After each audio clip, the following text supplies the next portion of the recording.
What would you do if your parents canceled your birthday and expected you to clap for it?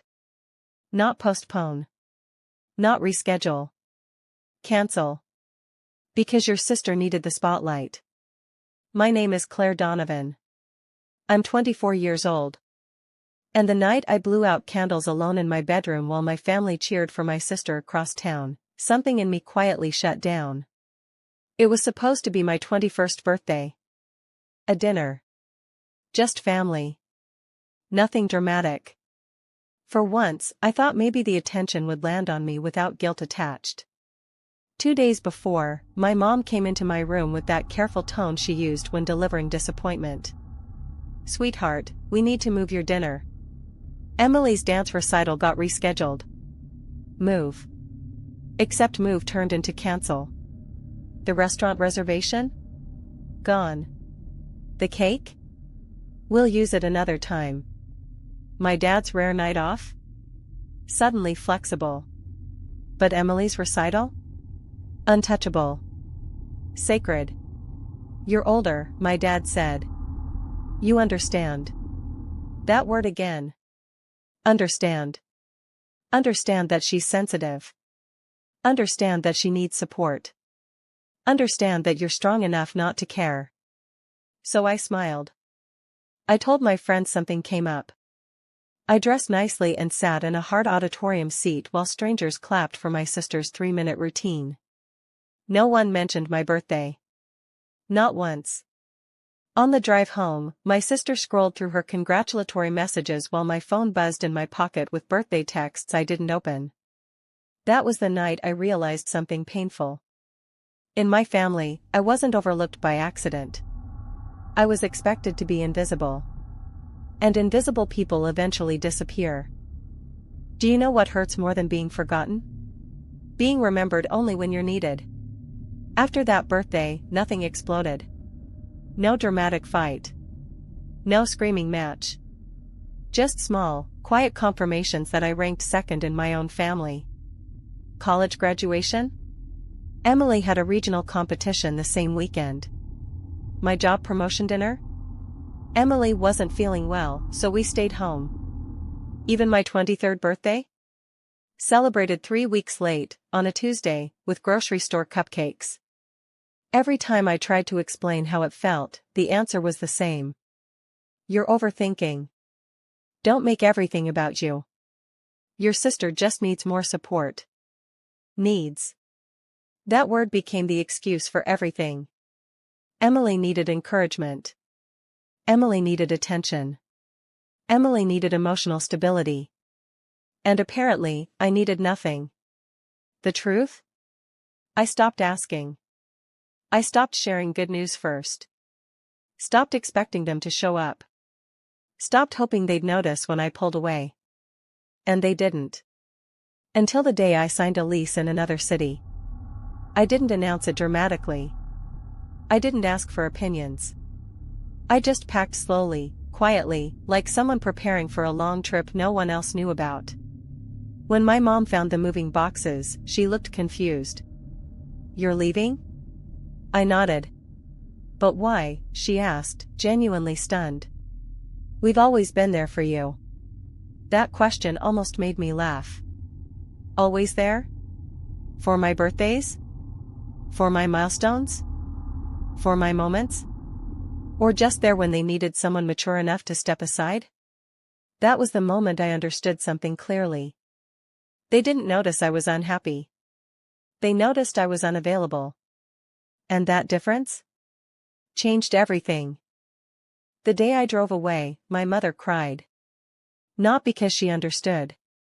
But because she was losing convenience. I didn't argue. I didn't make a scene. I just hugged her lightly, avoided my father's confused stare, and put the car in drive. For 3 hours on the highway, I kept waiting to feel guilt. It never came. What came instead was clarity. For years, I had adjusted my expectations to survive in that house. I told myself birthdays didn't matter. That dinners could be rescheduled.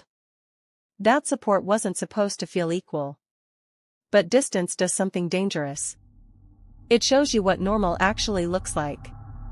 In my new city, coworkers showed up with cupcakes on a random Wednesday because they found out it was my birthday week.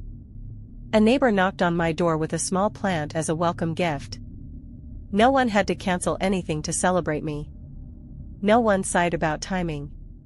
And that's when the anger finally surfaced. Not loud. Not explosive. Just steady. 2 months later, my parents visited. They sat stiffly on my couch, looking around like I was living in someone else's life. "You've changed," my dad said. "Yes," I replied. My mom hesitated before asking the question again. "But Claire, why did you really leave?" I looked at them carefully. Not with bitterness. Not with revenge. Just honesty. "You canceled my birthday," I said. They blinked. Confused. Almost amused. "That was years ago." "Exactly. That's when I realized I would always be the one asked to understand," I continued. "And I got tired of being the only one who did." Silence filled the room. For the first time, they had nothing to say. The first time my sister called me after I left, she wasn't congratulating me. She was complaining.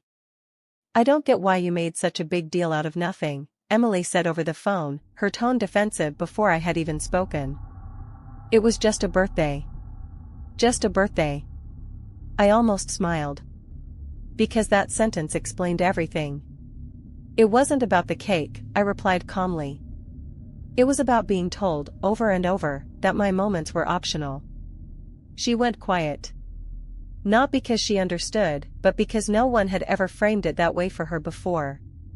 Growing up, Emily never had to compete. The spotlight was adjusted automatically. When she cried, plans shifted. When she succeeded, banners went up. When she struggled, everyone rallied. She thought that was normal. Because for her, it was. "You could have said something," she muttered. "I did," I said softly. "You just didn't have to hear it." That silence lasted longer this time. What she didn't realize was this: favoritism doesn't just spoil one child. It erases the other. A week later, my parents called again. This time, their tone was different. Less confused. More unsettled. Emily had broken down at home. Not because I left, but because for the first time, she noticed the pressure shifting onto her. Without me there to understand, to step aside, to absorb disappointment, she was suddenly expected to adjust. And she didn't like it. That's when it hit them. I wasn't dramatic. I wasn't distant. I wasn't selfish. I was tired. And for the first time in our family, someone else had to understand. The next time my birthday came around, my phone didn't stay silent. But this time, I didn't wait for it. A week before the date, my mom called carefully. "We were thinking of coming to you this year," she said. "Your father already requested the day off." Requested. For the first time in my life, no one was asking me to understand. They were adjusting. Emily even texted me separately. No excuses. No defensiveness. Just, "I didn't realize. I'm sorry." That message meant more than a cake ever could. But here's the thing about growth: it doesn't erase memory.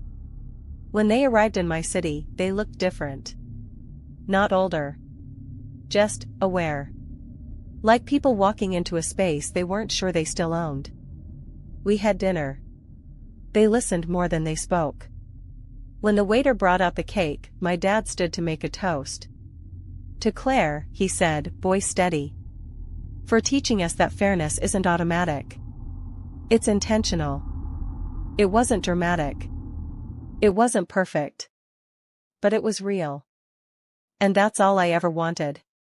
Later that night, when everyone left and I stood alone in my apartment, I thought about the girl who sat in that auditorium years ago clapping for someone else while her own candles melted unnoticed. She didn't leave because of one cancelled birthday. She left because she finally understood her value. And sometimes, leaving isn't rebellion. It's education. My parents canceled my birthday for my sister. Then they asked why I left. Now they know. Because when you treat someone like they're optional, one day, they choose to be. If you enjoyed this story, make sure to like and subscribe for more thrilling tales. Share your thoughts in the comments below, we love hearing from you.